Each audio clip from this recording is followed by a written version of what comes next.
oo bilaabay inuu qafiskiisii dib ugu soo xiro waxa uu saaray qaybta dambe ee baabuurka waqtigaasi baabuurka si xawaare sare ayuu u waday ilaa aakhirkii dambe intuu iska mashquulsanaa qafiska eygay ku xirnaa ka dhacay baabuurka eygaasi waxa uu ku dhacay dhex bartamaha wadada isla markiiba si kadisaha qoys ayaa baabuurkoodii ku dhufan lahaa taasoo u suurtogelaysay in eygii uu qafiskii ka furmo baabuurkani waxaa fuushan cunug yar cunuga yarna waxa uu dareemay in eygani uu caawimo u baahan yahay balse hooyadiisii ma aysan jeclayn qoyskani waxay u soo guureen Fahrenheit ee Washington waana kadib markuu qoyskani uu ka baxay qofkii ugu muhiimsanaa oo ahaa aabbaha qoyskani hadda qoyska waxaa haysa hooyo lagu magacaabo Jackie waxayna ka kooban yihiin wiilka yar Josh iyo sidoo kale laba ka yaryar halka waxaan aragnay eygii yar oo keligii dhex lugeynaya wadooyinka magaalada ugu dambeyntii waxa uu soo gaaray guri burbursan waxa uu raadinayay meel uu ku hoydo maalintii xigtay Jackie waxay Josh u kaxaynaysaa dugsiga waxayna bilowday inay maamulaha ay kala hadasho in wiilkeedii uu xiiseynayo inuu aad u ciyaaro kubadda kolayga kadib maalinkaasi caajis dartii dugsiga ayuu iskaga soo tagay waxa uuna wadada ku arkay guri duq ah oo burbursan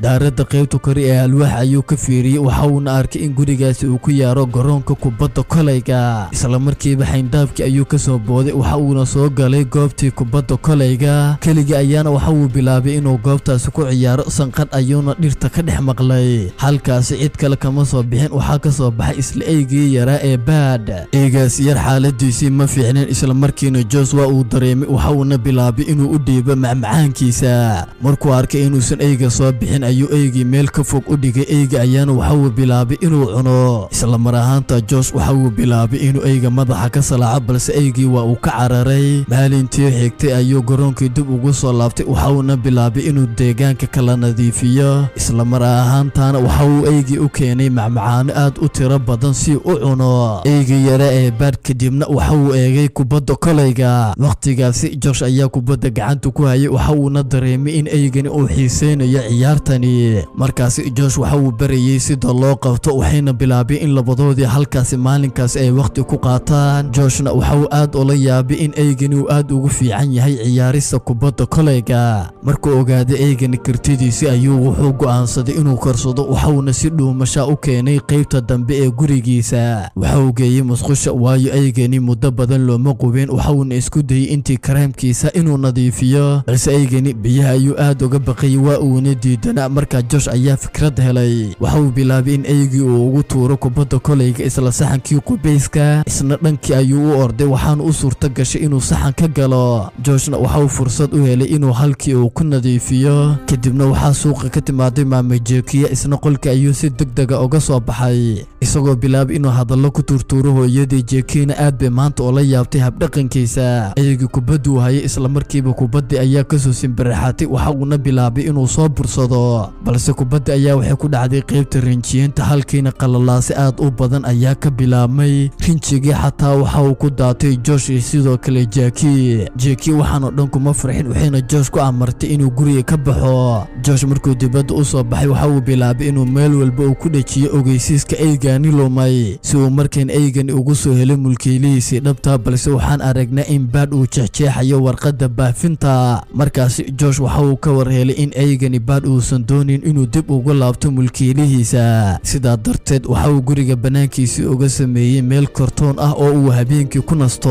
halkaasi ayuu iska deganaa subaxdii markii la gaarayna ninka wargeyska ayaa waxa uu bilaabay inuu guriga wargeys ku soo tuuro baad ayaa daaqada ka soo degay waxa uuna bilaabay inuu soo qaado wargeyska kadib maama Jackie ayaa guriga dibadda uga soo baxday balse uu akhriso wargeyska maanta waa ay raadisay waxayna ka warheshay in wargeyska uu maqan yahay aad bayna ula yaabtay dhowr maalmood ayay wada noolaayeen Joshna waxa uu daneynaya inuu aad ula ciyaaro tababarka kubadda kolayga eygani Josh qaybta dugsigani waxa uu qaabilsan yahay nadaafadda iyo in sidoo kale ardayda kale uu caawiyo intii lagu guda jiray ciyaarta waxa uu qaabilsanaa inuu hagaajiyo dharkooda waxa uu aaday goobta dhaqista halkaasi waxa uu ku arkay nin injineer ah oo lagu magacaabo Arthur Cheney ninkani waa ciyaaryahan hore oo ku caan ah kubadda kolayga si kastaba hatee balse Josh ninkani ma uu garanayo ilaa haddeer fiidkii markii la gaarayna Josh waxa uu arkay Arthur oo si heer sare u ciyaaraya kubadda kolayga ninka odaygan waxa uu xaqiijiyay aqoonsigiisii dhabta ahaa maalintii xigtay laba wiil oo ka tirsan isla kubadda kolayga ee dugsigani waxay u u wareegeen dugsi kale tababarka kooxdan oo lagu magacaabo Parker ayaa waxa uu u baahan yahay ciyaartoy cusub hadda Arthurna waxa uu rabaa in wiilkan yar uu ku soo daro ciyaarta maalintii xigtay Josh markuu dugsiga yimaaday khaanadiisii ayuu bashqad ka helay bashqadaasi waxay ahayd waxa loogu yeeray inuu hadda ka mid noqdo kooxda kubadda kolayga warqadii ayuu aad ula yaabay waxauna bilaabay inuu aad uga fikiro Joshna aakhirkii waxa uu go'aansaday inuu ciyaarahan uu ka tanaasulo isagoo la yaaban isla markiiba Bad ayaa kubaddii qabtay waxa uuna bilaabay inuu keligii uu ciyaaro darbe cajiib ah arrinkaasi waxay dhiirigelisay Josh isla markiiba labadoodii waxay bilaabeen inay waqti halkani ku qaataan Josh markuu arkay sida aygan uu ciyaarayo waxa uu helay geesinimo iyo sidoo kale dhiiranaan waxa uuna maalinkii xigtay u soo diyaar garoobay inuu ka qayb qaato tartankani kadib kooxdii waxa loo bilaabay tababarkoodii kubadda kolayga sida fiican oo uu Josh u ciyaarayay waxay soo jeedtay tababare Parker taas oo u suurtagelisay inuu hadda uu ka mid noqdo dadka ka qayb galaya ciyaarta maalintii tartanka Josh waxa uu fadhiyay qaybta kursiga keedka mid ka mid ah ciyaartooyda oo lagu magacaabo Setward ayaa qalad ka galay tababaraha marka isagii waa la soo bedelay waxaana lagu bedelay Josh si uu ciyaarta ugu biiro hooyadii Jakeena waa ay ku faraxsaneed in wiilkeedii uu ka qayb qaato tartanka markii Josh ciyaarta la geliyay Bad ayaa arkay sida uu Josh u ciyaarayo waxauna isna bilaabay inuu garoonka soo galo garsoori ayaa ciyaarta joojiyay isagoo ku foorinaya laakiin aygaasi waxa uu xirfad u lahaa ciyaarta waxaana aragnaa inuu si qurux badan goolka u dhaliyay arrinkaasi oo kooxdii gaarsiisay heerkoodii finaal dadka meesha jooga ayaa aad ugu farxay sidoo kale Josh hooyadii hadda aad ugu faraxday oo ay bilowday in aygaani ay raali geliso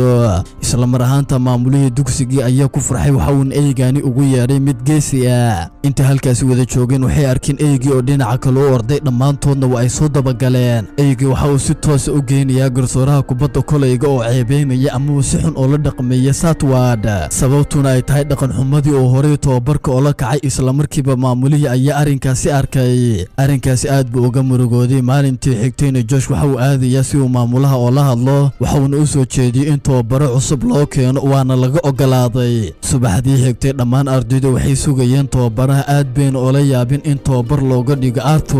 Arthur ayaa isla markiiba ardayda u bilaabay tababarkii cusba markuu tababarkaasi soo dhamaaday waxaan aragnaa in Josh iyo ayga ay sidoo kale yeesheen xiriir aad u adag ciyaartii kale ee kubadda kolayga ku xigtay waxaan aragnaa ardaygii hore ee Setward oo kooxda ka soo horjeesaday waxa uu ku biiray dugsi kale ciyaartiina waxa ka hartay 5 ilbiriqsi oo qura kubaddii ugu dambeysay waxa gacanta ku dhigay Josh waxay ahayd darbadii ugu dambeysay oo kooxdan guusha u soo hoyan lahayd waxa uu na go'aansaday bal inuu ku beego goosha laakiinse lama uusan haleelin arrinkaasna waxay guuldaro ku noqotay dhammaan kooxda kale maalintii xigtay macallinkii kooxda ee Arthur ayaa waxa uu yimaaday Josh oo niyad jabsan waxauna u sheegay muhiimadda ay leedahay inay kooxdu ay wada shaqeeyaan isoo ku boorinayay inuu kubaddu u dhiibo dhammaan asxaabtiisa kale xaaladaasi kadib waxaan aragnaa mulkiilihii hore ee ayga oo daawanaya TV-ga isla markiiba waxa uu arkay aygiisii Bad oo TV-ga laga soo bandhigay waxauna markaasi go'aan ku gaaray in aygiisii uu soo ceeshto oo uu subaxdii kale yimaaday guriga wiilka Josh halkaasi jeeka ayuu wuxuu u sheegay in aygan uu hore u lahaan jiray oo uuna ka lumay waxa uuna keenay cadeynta hooyadaasi waxay garowsatay in aygani uu ninkan xaq u leeyahay waxayna go'aansatay inay dib ugu celiso Josh markuu yimaaday aygii waa laga qaaday waxaan aragnaa in aygani uu ninkani aad uga cabsanayo balse markaasi waxa uu ku xiray qofiskii uu hore ugu xirnaa Joshna hooyadii ayaa qabatay iyadoo u sheegtay ninkani waa ninkii iska lahaa ayga markaasi intuusan ninkan meesha ka tagin waxa uu Josh u sheegay inuusan weligiisii mar dambe uusan arki doonin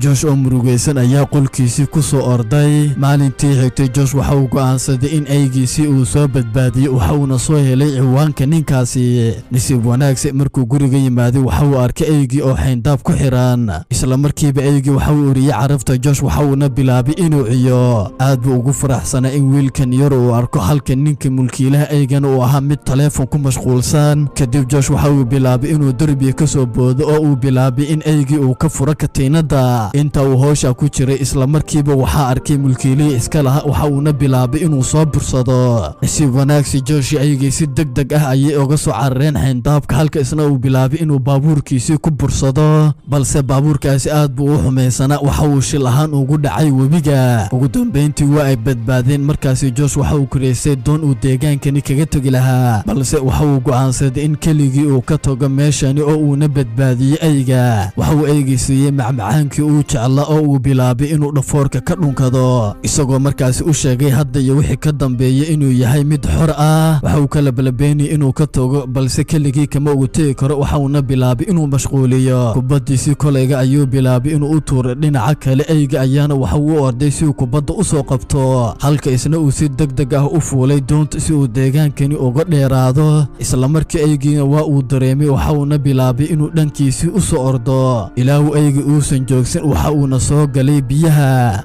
Josh aad buu uga dhibtoonayay markuu arkay saaxiibkiisii oo meel cidlaa kaga tegi raba waxa uuna aad uga qiirooday indhihiisa laakiinse ma haysan waddo kale oo uu keligii dib ugu soo laabtay magaaladiisa waxa uu dheelayay finaalka kubadda kolayga waxaan aragnaa in Josh xaaladiisii aysan fiicnayn inta ciyaartaasi socotay Josh asxaabtiisii qayb ka mid ah ayaa dhaawacmeen waxayna galeen xaalad aad u adag tababarihiina waxa uu isku dayay in kooxdiisii uu dhiirigeliyo oo uu ku bogaadiyay inay mar kale ka qayb galaan ciyaarta ardaygii hore ayaan aragnaa in kooxdii kale uu soo hoyay guulo aad u badan balse kooxdani hadda waa laga tiro badan yahay waxaana lagu leeyahay goolal aad u tiro badan isla markiiba garoonka waxaa lugta soo geliyay eygii Bad waxa uuna markiiba u orday dhinaca wiilkii yara ee Josh qof kasta oo meesha joogayna aad buu ugu farxay in eygan uu arko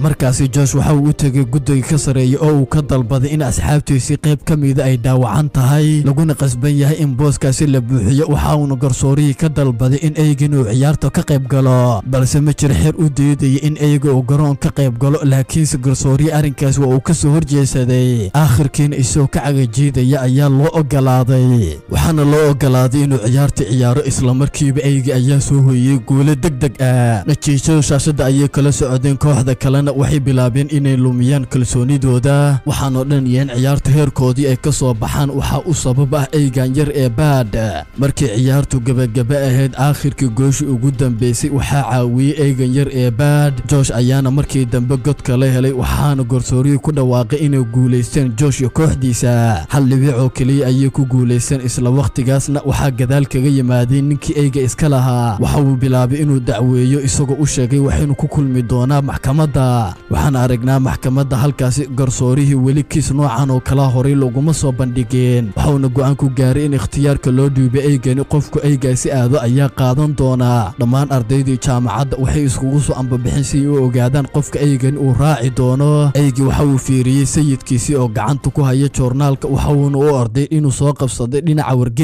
wargeyska ayuu bilaabay inuu halkii ku cuno isla markiiba waxa uu u soo orday dhinaca wiilkii yaraa ee Josh halkan ayuu muuqaal ku dhan yahay koobi magaca dhamaadka insha Allah idin arko muuqaalkan kiisa xiga ilaahay idinkii mahad